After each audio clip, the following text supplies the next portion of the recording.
കുറേ പേര് ചോദിക്കുന്ന ഒരു ചോദ്യമാണ് ഈ ബാദർ ലീസ് പല സ്ഥലങ്ങളിലൊക്കെ പോയിട്ട് ചെയ്തു. പല പൂജാതി കർമ്മങ്ങളുമൊക്കെ ആയിട്ട് പല പല ആൾക്കാരുടെ അടുത്ത് മാറി മാറി പോയി ചെയ്യുന്നു. പക്ഷേ ബാധ പോകുന്നില്ല. ബാധ വീണ്ടും ഒരാഴ്ച കഴിയുമ്പോൾ 2 ആഴ്ച കഴിയുമ്പോൾ വീണ്ടും പഴയ പോലെ അതേ അവസ്ഥകളിലേക്ക് നമ്മൾ പോകുന്നു എന്ന് പറഞ്ഞിട്ട് പലരും വിളിക്കുന്നുണ്ട്.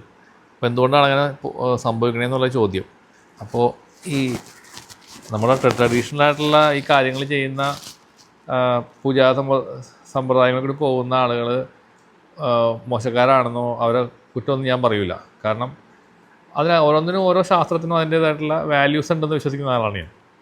പിന്നെ അത് ചെയ്യുന്ന ആളുകൾ എത്രത്തോളം ഡെഡിക്കേഷൻ ഉണ്ട് എന്നുള്ളതാണ് അതിനകത്തുള്ള ചോദ്യം. അതിനെപ്പറ്റി പറയാനുള്ളത് ഞാൻ ആളല്ല. കാരണം നമ്മളൊരു അങ്ങനെ അത്ര വലിയ കഴിവുള്ളൊരു മനുഷ്യനൊന്നും അല്ല. ദൈവയുടെ അനുഗ്രഹം കൊണ്ട് ഇങ്ങനെയൊക്കെ ചെയ്യണമെന്ന് മാത്രമേ ഉള്ളൂ. പഠിച്ച ആളുകളെ ഞാൻ എപ്പോഴും ബഹുമാനിക്കുന്ന ഒരു വ്യക്തിയാണ്. അറിവ് നേടിയ ആൾക്കാരെ എപ്പോഴും ബഹുമാനിക്കുന്ന ആളാണ്. അതുകൊണ്ട് അവരെ പറ്റി കുറ്റമൊന്നും ഞാൻ പറയില്ല. അപ്പോൾ ഇവിടെ ഒരു സംഭവം എന്താണെന്ന് വെച്ച് കഴിഞ്ഞാൽ, ഈ ചെയ്യുന്ന ആളുകൾക്ക് ചില കാര്യങ്ങൾ മനസ്സിലാക്കാൻ പറ്റാത്തത് കൊണ്ടാണെന്ന് തോന്നുന്നു. ഇത് ബാധയായിട്ട് എല്ലാത്തിനെയും ബാധയായിട്ട് കാണുന്നു. ഈ ശത്രുബാധയാണെന്നുണ്ടെങ്കിൽ അത് ആവാഹിച്ച് അവരുടെ വേറൊരു വാക്കുണ്ട്. അവർ പറയുന്നത് ഉച്ചാടനം ചെയ്ത് കളയുക എന്ന് പറയും. ഉച്ചാടനം അങ്ങനെ എന്തൊരു വാക്കാണ്. അങ്ങനെയാണ് അവർ അത് കളയണത്. പക്ഷേ ഈ ഒരു അബോർഷൻ ചെയ്ത സോളുണ്ടെങ്കിൽ ഇവിടെ പറ്റുന്നത് എന്താണെന്ന് വെച്ച് കഴിഞ്ഞാൽ, ഈ അബോർഷൻ ചെയ്തൊരു സോള് ആയിരിക്കുള്ളൂ ഈ ബാധയായിട്ട് ഇവർ കണക്കാക്കണം. അവിടെയാണ് ഇവിടെ പശ സംഭവിക്കുന്നത്. അവരുടെ കാൽക്കുലേഷൻസ് മൊത്തം തെറ്റിപ്പോവും. ഈ ആൾ പോവില്ല. ഈ ആൾ അവിടെ തന്നെ രണ്ടിൽ പിടിച്ചവിടെ ഇവരാവാഹിച്ച് കഴിഞ്ഞാൽ ഈ സാധനം കിട്ടില്ല.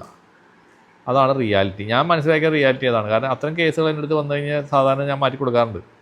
കാരണം മഹാകാളി ഹീലിങ്ങിൻ്റെ ഏറ്റവും വലിയ പ്രത്യേകതയും അത് തന്നെയാണ്, ഈ സോൾ അറ്റാച്ച്മെൻറ്റിൻ്റെ മാറ്റലാണ്.